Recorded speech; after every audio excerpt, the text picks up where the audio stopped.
கிச்சன்ல மணிக்கணக்கா வேலை செஞ்சு டயர்ட் ஆகுறீங்களா? அப்போ இந்த வீடியோ உங்களுக்காக தான். இது வரைக்கும் யாரும் சொல்லாத சில மேஜிக் கிச்சன் ஹேக்ஸ் பத்தி தான் இன்னைக்கு பார்க்க போறோம். ஸ்கிப் பண்ணாம பாருங்க. கடைசியில ஒரு சூப்பர் போனஸ் டிப்ஸ் இருக்கு. டிப் 1. தக்காளியோட அடிப்பகுதியில சின்னதா ஒரு எக்ஸ் மார்க் போட்டு 5 நிமிஷம் சுடு தண்ணியில போடுங்க. அப்புறம் உடனே ஐஸ் தண்ணியில மாத்துனீங்கன்னா தோல் அப்படியே தானா கழண்டு வரும். கிரேவி செய்ய இது ரொம்ப ஈஸி. டிப் 2. உங்க வீட்ல ஏதாவது பாட்டில் மூடி இல்லாம கஷ்டப்படுறீங்களா? ஒரு ரப்பர் கிளவுஸோட விரல் பகுதியை மட்டும் கட் பண்ணி பாட்டில் வாயில மாட்டி விடுங்க. சூப்பரான ஏர்டைட் சீல் ரெடி. டிப் 3. உருளைக்கிழங்கு தோலை சீவுறதுக்கு கஷ்டப்படவே வேணாம். பாத்திரம் தேய்க்கிற ஸ்டீல் ஸ்க்ரப்பர் வச்சு லைட்டா தேங்க, தோல் எல்லாம் ஈஸியா வந்துடும். டைம் ரொம்ப மிச்சமாகும். டிப் 4.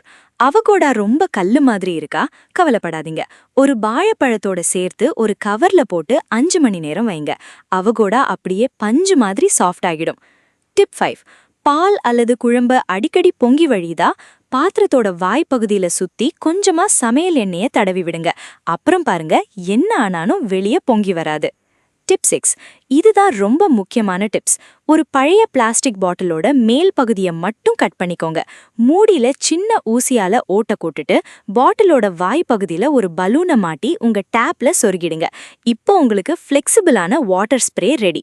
குழம்புல உப்பு அதிகமாயிடுச்சா உடனே தண்ணி ஊத்தி டேஸ்ட்டுக்கு எடுத்துக்காதீங்க. ஒரு உருளைக்கிழங்க தோலை சீவி குழம்புக்குள்ள போடுங்க. அது எக்ஸ்ட்ரா உப்பையெல்லாம் இழுத்துடும். மாவை ஜல்லிக்கும் போது கிச்சன் ஃபுல்லா மாவு கொட்டி குப்பையாகுதா?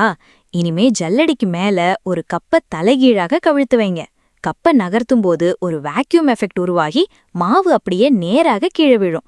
இதனால கிச்சன் மேடை சுத்தமா இருக்கும், உங்க வேலையும் 2 நிமிஷத்துல முடியும். ஒரு முறை பொரிச்ச எண்ணெய் கருப்பா போயிடுச்சுன்னு கீழே ஊத்தாதீங்க. கொஞ்சமா கார்ன்ஸ்டார்ச் எடுத்து தண்ணியில கலந்து அந்த எண்ணெயில ஊத்துங்க. ஸ்டார்ச் வெந்து மேல வரும்போது காந்தம் போல எண்ணெயில இருக்கிற எல்லா கருகிய துகள்களையும் இழுத்துட்டு வந்துடும். இப்போ பாருங்க, பழைய எண்ணெய் புதுசு போல ஜொலிக்கும். பெரிய பெரிய ஹோட்டல்ல வெங்காயத்தால எப்படி இவ்ளோ மெலிசா கட் பண்றாங்கன்னு யோசிச்சிருக்கீங்களா?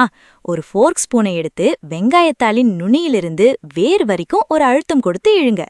கத்தியில கட் பண்ணா கூட இவ்ளோ பெர்ஃபெக்ட்டா வராது. இது பார்க்க அழகா இருக்கிறது மட்டும் இல்லாம சீக்கிரம் வெந்துடும். வடிகட்டிய டேப் அடியில காட்டும்போது தண்ணி சிதறி உங்க ட்ரெஸ் நனையுதா? வடிகட்டிக்கு மேல ஒரு ஸ்பூனை வைங்க. அந்த ஸ்பூன் தண்ணியோட வேகத்தை பிரிக்கும். வடிகட்டியோட எல்லா இடுக்குலையும் தண்ணிய ஊடுருவ வைக்கும். ஒரு சொட்டு தண்ணி கூட வெளிய சிதறாது. நுரையெல்லாம் சட்டுன்னு போயிடும். மீன் தோலை உரிக்கிறது இவ்ளோ ஈஸியா? மீனை ஐஸ் மேல வச்ச ஒரு டவலால நல்லா கவர் பண்ணுங்க. கொதிக்கிற தண்ணிய அந்த டவல் மேல மெதுவா ஊத்துங்க. அந்த சூட்டுல தோலுக்கும் சதைக்கும் நடுவுல இருக்கிற பிணைப்பு தளர்ந்துடும். இப்போ டவலை எடுத்தா தோல் அப்படியே காகிதம் மாதிரி கழண்டு வரும். சதையும் உடையாது. உருளைக்கிழங்கு கட் பண்ணும்போது அது கத்தியோட ஒட்டிக்கிட்டு உங்க வேலைய தடுக்கும். இதை தவிர்க்க முதல்ல ஒரு மெலிசான துண்டை கட் பண்ணி அதை அப்படியே கத்தியோட பக்கவாட்டுல ஒட்டிடுங்க. இப்போ மத்த துண்டுகளை கட் பண்ணும்போது இந்த துண்டு ஒரு ஷீல்டு மாதிரி செயல்படும். அடுத்தடுத்த துண்டுகள் கத்தியில ஒட்டாம தானா கீழே விழ வைக்கும். கிச்சன் சின்னதா இருக்கா? பாத்திரங்கள் அடுக்க இடமில்லையா? கவலைய விடுங்க. சின்ன பவுல்ல இருந்து பெரிய பவுல் வரைக்கும் ஒண்ணுக்குள்ள ஒண்ணு அடுக்கி ஒரு பெரிய தட்டுல வைங்க. இது பாக்குறதுக்கு அழகா இருக்கிறது மட்டும் இல்லாம 4 அடுக்கு பாத்திரங்களை ஒரே இடத்துல அடக்கிடும். கிச்சன் நீட்டா இருக்கும். கடையில வாங்குற சாசேஜ்ல என்ன கலக்குறாங்கன்னு தெரியாது. ஆனா ஒரு ஜிப்லாக் கவர் அல்லது சாதாரண கிளீன் பிளாஸ்டிக் கவர் இருந்தா போதும்.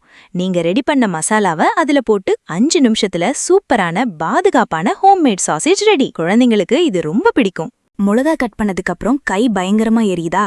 கவலைய விடுங்க. ஒரு சுத்தமான டவல்ல கொஞ்சமா வெள்ளை வினிகரை ஊத்தி கை முழுக்க நல்லா தொடைங்க. அதுக்கப்புறம் சாதாரண தண்ணியில கைய கழுவுனீங்கன்னா அந்த எரிச்சல் இருந்த இடமே தெரியாம காணாம போயிடும். ஹோட்டல்ல கிடைக்கிற மாதிரி அழகான போச் டெக் வீட்ல வரமாட்டேங்குதா?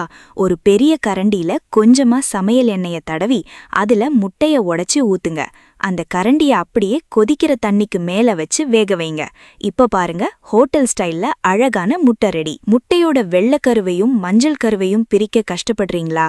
ஒரு பிளாஸ்டிக் பாட்டில எடுத்துக்கோங்க. பாட்டில லேசா அமுக்கி மஞ்சள் கருவுக்கு மேல வச்சு ரிலீஸ் பண்ணுங்க.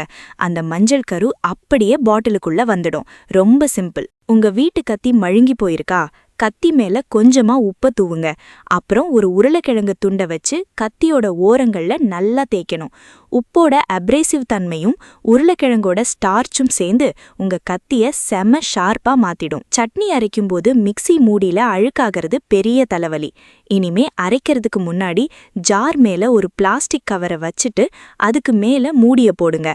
இப்போ மிக்ஸியை ஆன் பண்ணி அரைச்சு முடிச்சதுக்கு அப்புறம் பாத்தீங்கன்னா மூடி அப்படியே சுத்தமா இருக்கும். நீங்க ஜாரை மட்டும் கழுவுனா போதும். இந்த டிப்ஸ்ல உங்களுக்கு எது புதுசுன்னு ஒரு லைக் பண்ணிட்டு கமெண்ட்ல சொல்லுங்க. வேற என்ன டிப்ஸ் வேணும்னாலும் கேளுங்க, கண்டிப்பா போடுறேன். அடுத்த வீடியோல பார்க்கலாம். பை.